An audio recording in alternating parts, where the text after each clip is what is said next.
You might be throwing hundreds of USD down the drain on your next PC build literally right now, all because of one single, deeply misunderstood rule. See, for years, system builders have been absolutely terrified of the dreaded bottleneck. It's led to this widely accepted advice that you just must perfectly balance your components. But we've got to ask a practical question here. Does a budget CPU actually choke a top-tier GPU in the real world? Or is that just a myth designed to make you overspend on parts you don't even need?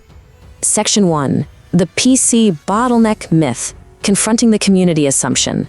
Okay, let's dive right into this. To test this fear that keeps PC builders up at night, we built a computer that, well, most internet forums would tell you is a terrible idea.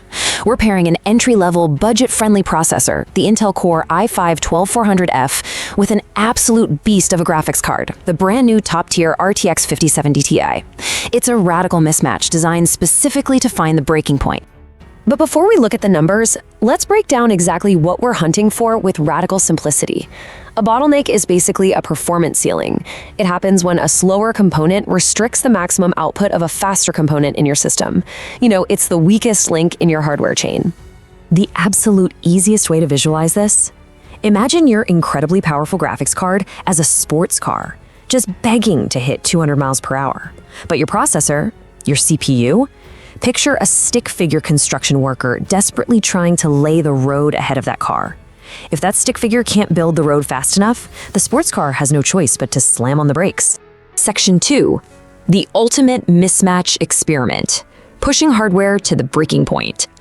To see just how bad this digital traffic jam can get, we didn't hold back. We threw this mismatched combo into the absolute deep end by hooking our budget i5 and beastly 5070 Ti up to a highly demanding 4K OLED display. We wanted to see what happens when the graphical pressure is dialed up to the absolute maximum. Section 3. The 4K resolution revelation, where the GPU does the heavy lifting. Get ready, because this first round of results is about to completely flip what we thought we knew about hardware balance. Boom. 98%. Despite all the internet's warnings, in our 4K testing across heavy modern titles, our beastly RTX 5070 Ti was running at an incredible 98% utilization. It was virtually maxed out, giving us almost every single drop of graphical performance we paid for. So how is this even possible with a budget CPU? Well, because the mechanics of resolution matter immensely. At 4K, the GPU is tasked with drawing millions and millions of pixels for every single frame. To use our metaphor from earlier, the sports car is navigating a highly complex, incredibly twisty racetrack. It takes so much time to get around those sharp corners that our stick figure CPU actually has plenty of time to easily lay the road ahead. And this brilliantly illustrates our findings. At 4K, the bottleneck is practically invisible. We're talking under 10%, averaging just around a 5% bottleneck across most games. Meanwhile, the CPU load sits comfortably at a relaxed 20 to 40%. Guys, this is a massive win for the budget i5. It unequivocally proves it can feed a top-tier GPU in a 4K environment without breaking a sweat.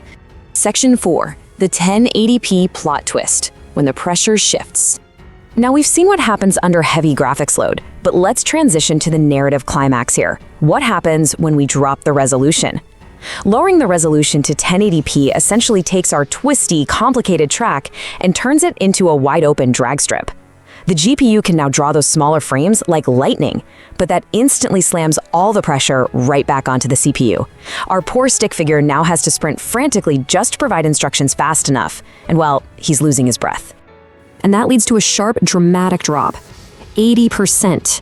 That is where our graphics card utilization plummeted to in certain scenarios. Now, what's really interesting is what that number actually represents in the real world. At 1080p, in a demanding new game like Borderlands 4, a full 20% of your extremely expensive graphics card is doing absolutely nothing. It's literally sitting idle, waiting for the budget CPU to catch up. For high frame rate gaming, our budget processor just became a severe roadblock. And honestly, it's a massive waste of performance. Section 5. The deep dive data. Technical metrics for the enthusiast. Let's move into our technical deep dive for those of you who want the exact hard metrics on how different hardware architectures handle this pressure. Breaking down our 1080p testing, we see that the game engine itself plays a massive role in optimization.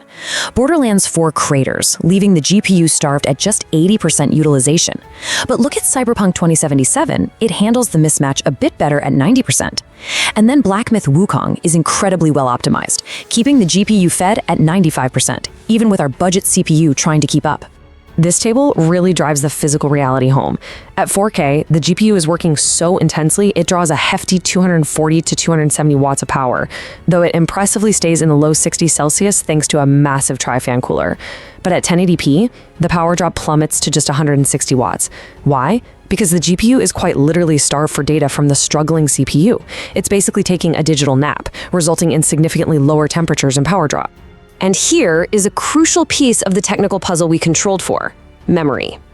To ensure our data was pristine, we strictly required fast dual-channel 6000 MHz DDR5 RAM.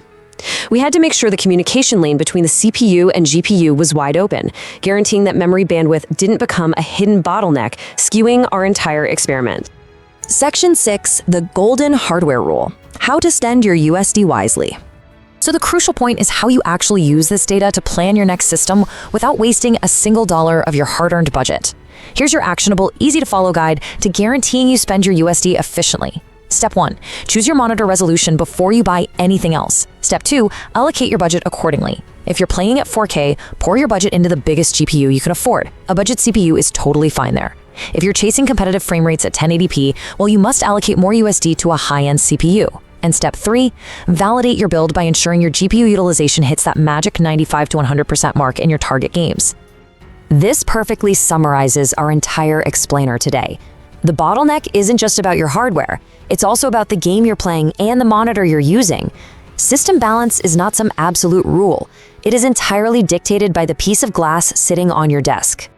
So, before you click checkout and spend hundreds or even thousands of USD on your next component, you have to fundamentally change how you approach your build.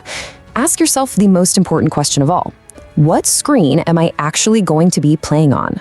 If you enjoy this video, please like, share, subscribe and hit the bell to the latest update from my channel. Thank you for watching till the end and see you in the next video.